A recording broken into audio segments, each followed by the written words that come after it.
Hey there, Float Magic fans. Welcome back. We're here with Karla Davis and Jackie Briggs with Courageous Survival. We know we heard from them in our earlier podcast, but we wanted to give them an opportunity to really do a deep dive into what Courageous Survival is, how they support, in all the ways that they show up. So talking about their programs and all kinds of good stuff. So Jackie and Karla, welcome.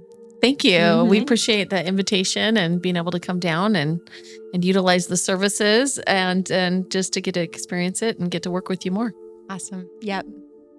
We've worked really closely with Courageous Survival on a lot of different levels, and yep. It's been an absolute joy to understand the hope that they lend to our first responders and our veterans, and which is near and dear to my heart. So yeah, for sure. It's been a great organization to be involved with. So really appreciate what you guys do. But yeah, we'll let you dive in to tell us what all is involved with Courageous Survival. Well, thank you. So Courageous Survival is an Idaho-based nonprofit, 501c3 organization. We have peer support members across the state of Idaho. We've got some into Oregon, other states as well, but the majority are here in Idaho. They're made up of active duty first responders like Karla. Actually, volunteer. She's a volunteer first responder, but active first responders, retired first responders, military veterans, as well as their significant others or family members. And then we also have a group of mental health advisors that help us with different calls, do trainings. We've got first responder chaplains as well. And the first responder chaplains are a little bit different than, for example, like a religious leader or a pastor or bishop or something like that. They are really good at learning how to and teaching other people how to show up, shut up, and listen. Not necessarily lead with religion, but being there for those people who are of faith if they need that, but being able to just learn to show up for them and to be present with them during that time of hard time.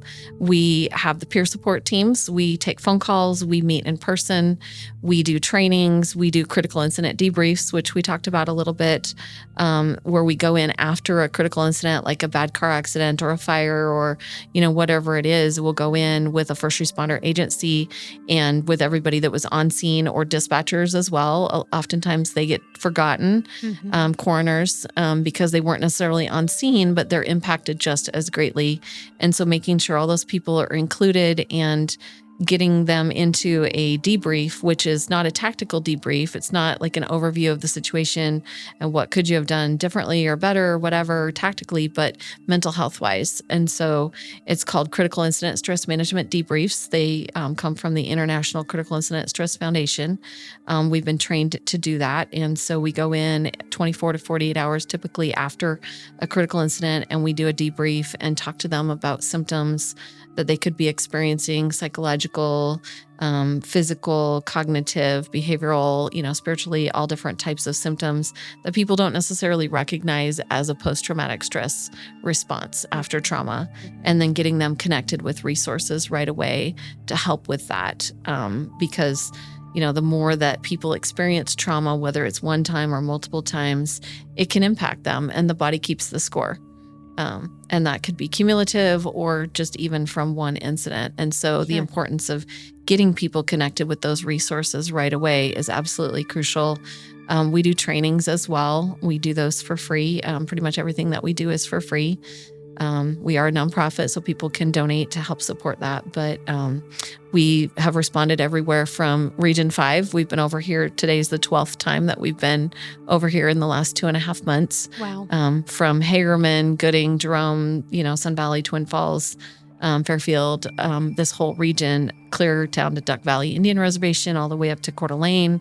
And Sandpoint. We've responded up there and have peer support members across the state. And stuff. So I'm really grateful. And then we also have a resource guide that has resources that are updated every 6 months. This is online with hyperlinks, everything from crisis resources, vetted counselors, which is really important to have culturally competent therapists. And trauma specific, like especially law enforcement and veteran trauma, that it's a little different than it is. It is. And trauma is trauma, and trauma can affect anyone. However, the volume and the cumulative effect of trauma that these guys experience, most civilians, the therapists that are for civilians would shudder and break down and need their own therapist 2 minutes into a session because they need their own dang counselor. So they're just not prepared for that level of trauma. Right. So it's so crucial having resources that are vetted and know, even for the spouses and significant others. Because I had a spouse that was told after 1 or 2 sessions with the counselor, oh, well, you just need to divorce him. He's a jerk, and it's like, she did not understand how PTS looks like. And it doesn't mean that there's an excuse for somebody to make bad choices, or to be in a bad, relationship. However, a lot of the symptoms, like my grandpa was a World War II veteran. He came home and they nicknamed him Mean Gene. And that was because his post-traumatic stress, was never diagnosed, was never taken care of. He never got the resources for it. He did, later in life get some help and, found the Lord, and that was a part of his story. But, it affected him, and they called him Mean Gene. He brought the war home with him. Exactly. Yeah. And so being able to have those resources, available, and then having peer support like Karla, she's a firefighter in the area, and being able to have people like that, because I, can research the resources, and I actually have provided peer support for spouses, for other first responders as well. But I'm not a first responder.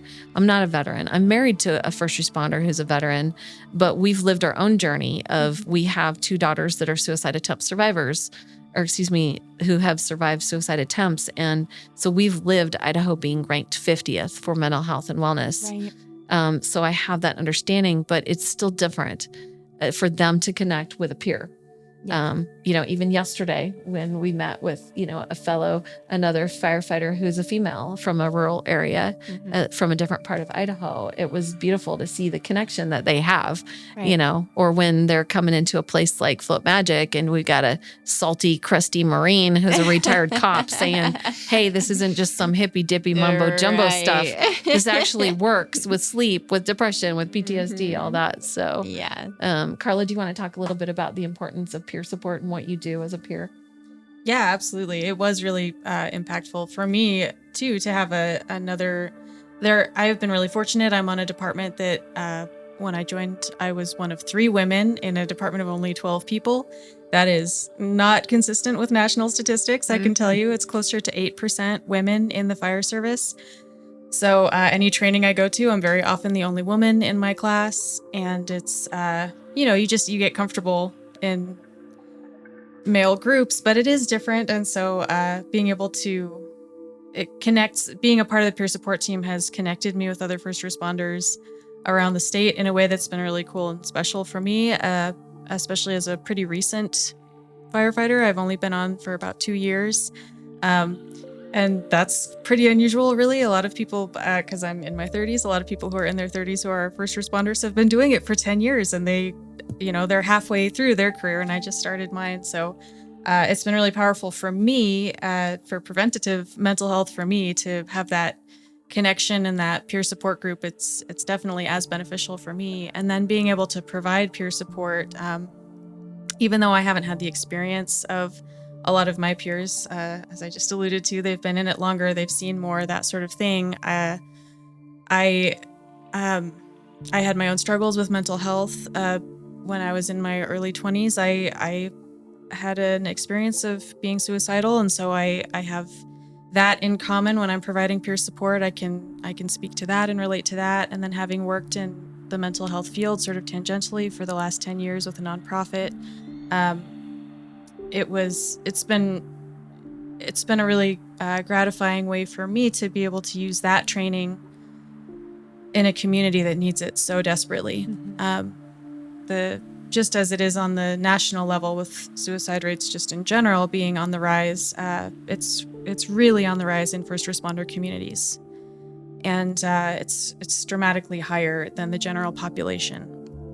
So it's just been really impactful for me to be able to be a part of it. And I'm so blown away by Jackie's commitment. Whenever we have a first responder in crisis, she just drops. I mean, it is a team, and Jackie will be mad at me for focusing so much on her commitment, because it is a team, and she does count on all of us to help out and to be there for each other, which is great and wonderful and beautiful. But she really does go above and beyond to get people the resources that they need when they need them, like right away. Yeah.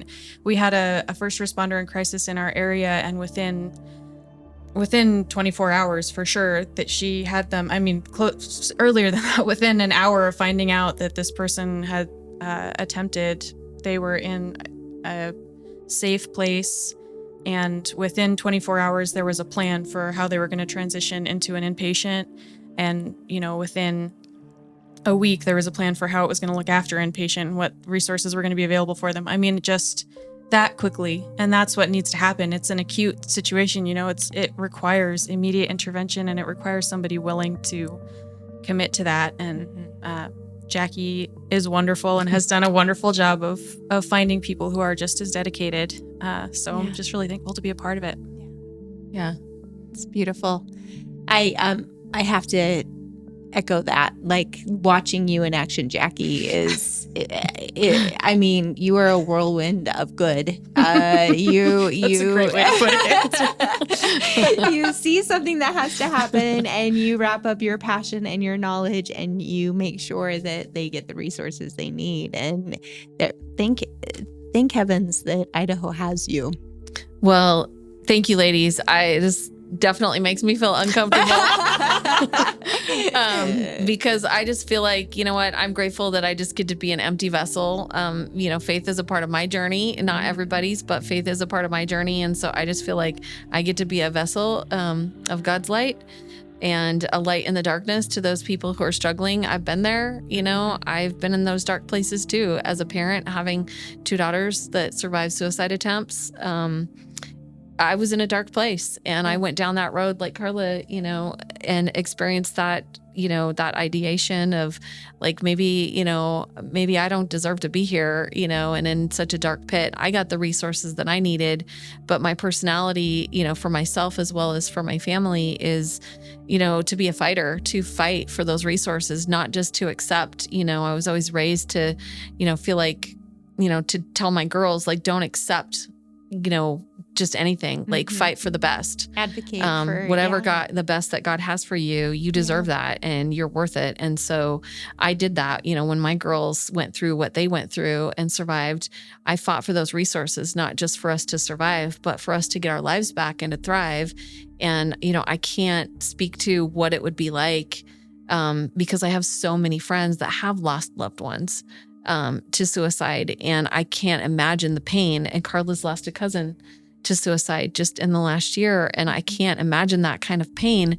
I don't know why. I can't explain why my daughters survived and those others didn't, but our goal is to try to make sure that everybody gets those resources and has that opportunity and that chance, especially with Idaho being ranked 50th.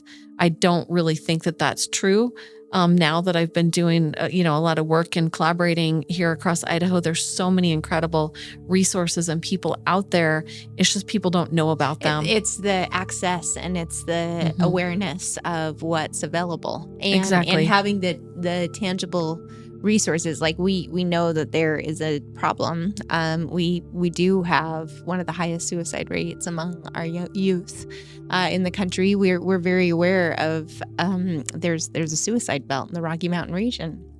That is not new. I remember learning about that decades ago in my schooling, and it's those things of being aware.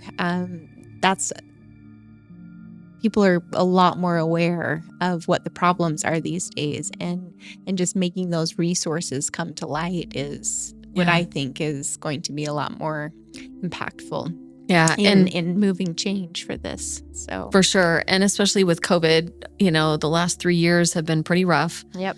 For not just first responders, but for a lot of people, and people that were nowhere near the edge are near that edge. Right. People that were near the edge before COVID have gone over that edge Right. of really struggling. And so, but our first responders, they've been on the front line. No, it's a big wave. Like it's like, yes, there's this impact and it's growing, and our first responders get impacted with that wave every single time. Every They do. call that's They made, do. that's a mental health call. You talk to our police force, you talk to our paramedics, and their response to mental health calls Mhm. have tripled. Yeah. Yeah. It's Yeah. a mounting, very ever present issue that we're forced to face right now. Yeah, So- it's a huge tidal wave that's been building and building and building. And I still don't think that we've seen the full effect of post-COVID. Yeah. There's a lot of burnout. There's a lot of shorthanded departments, from the law enforcement to paramedics to even hospital staff. Yeah. Yeah, there's a huge Fire departments. Yeah, Yes, fire departments. yes. Yeah. And so but then getting them to that point, oftentimes we get involved. We're trying to get ahead of it as much as we can, which is why we do trainings for free, which is why we come in and do outreach, and our peer support comes in and we interact with resources like here. Yeah. We come in and we interact. We take advantage of those resources so we can learn about it, vet it. Last month there was 15 of us from our peer support team and our mental health advisors that went down to Utah and met with several different facilities. Deer Hollow Recovery and Wellness is one of the best in the nation for first responders and trauma. They just got approved for the VA. Yeah, Steps we're supposed Recovery. to be on that trip. That's right. You were. Steps Recovery. Coming home from one other trip. Yes. One of the best for veterans. And, we got to go down there and we got to support a nonprofit, Brothers in Healing, that helps raise money So cool. for first responders to get help that they need, but then also got to meet with the clinical staffs of the different departments, and the facilities and learn about their program and have our peer support team know about those resources and know them personally. It helps because having this resource guide is so crucial. One of my police officers, he's like, man, if I would have known about one of these resources at the time when I was struggling, it would have been helpful. But the fact that we have all of these resources, but then where do you start? And so that's why these guys are so key in knowing the resources, but then also being the peer that they can help people navigate those resources. Help guide them through the process. Well, yeah. And while we're on it, actually, I think we should maybe talk a little bit about the resource guide, just kind of explain when you're referencing it. But I just want to make sure that people understand when you go and you look at it online, or if you're at one of our events and you pick one up, they come out quarterly, right? Every 6 months, because it's been pretty busy. So we've gone from quarterly to 6 months. Fair enough. You've had a few irons in the fire. So yeah, they come out twice a year to be updated pretty frequently. And they're online, and it's organized by region. And Table of contents, and then the regions of Idaho. Yep. And it just explains all of the different resources in each region. And that is so huge. I mean, it's like Jackie said, a lot of times people in crisis have no idea what's even available to them. And if they just knew of one thing, it would be enough. That would be that life raft for them. So I just wanted to make sure we touch on that. No, I appreciate that. And so there's also, while you're talking about that, and I know we're getting close to time, is one of the things that our team learned about was the Compact Act. In January, this went into place of this year, and now the federal government has put forth this Compact Act, and it's for crisis veterans in crisis. And now veterans can go into any facility. It does not have to be VA approved anymore, and they can get crisis care for 30 to 90 days inpatient. Wow. They can also get transportation reimbursed. And stuff like that. So we're working with, and there's information on our website about this. This was a 44-page brief that came out, but our veteran team and our police officers on our team helped dumb this down so that they could use it on the ground. It to the one. Exactly. And then there's 2 pages on our website about, what phone numbers to call and what the next steps are and that kind of stuff. But we're working with the Crisis Center here in Twin Falls, the clinical director, Lisa Bays, who took over. She specialized in first responders and veterans before she came here March 1st. She helped us with 2 first responders in crisis earlier this year, and it's been phenomenal. We worked with North Canyon. We've worked with multiple different, organizations, and we're building relationships with hospitals and designated examiners and law enforcement and make sure that they know about these benefits, because this is completely game changing. Yes. Yeah. And yes, it's been it's been great to understand and you've had the mental health symposium, and you're constantly trying to funnel information out to the communities, which is so admirable and appreciated. That's why collaborating with you has been such it's been such a learning experience and such a joy, because it's just so nice to know that these resources exist across the state for people. So absolutely. And thanks for mentioning the Mental Health Symposium. That's an annual event that we do, and 9/11 and we tribute. And we actually pulled in Float Magic in this year because we had a first responder and a veteran take a team from Save a Warrior alumni and go back from Idaho to Ohio on a motorcycle ride. And that was built in as a part of the symposium and everything. And we were actually able to, all those combined efforts, raise like $68,000 so that Idaho's first responders and veterans will always have a seat at the program Save a Warrior. That's amazing. And stuff. That's pretty incredible. And so thanks for hosting that meet and greet. That was a lot of fun. It was so great to watch all the motorcycles pull into my parking lot. It was so, all these rough, burly men getting off and getting massages in my massage chair. And it was perfect. That was pretty cool.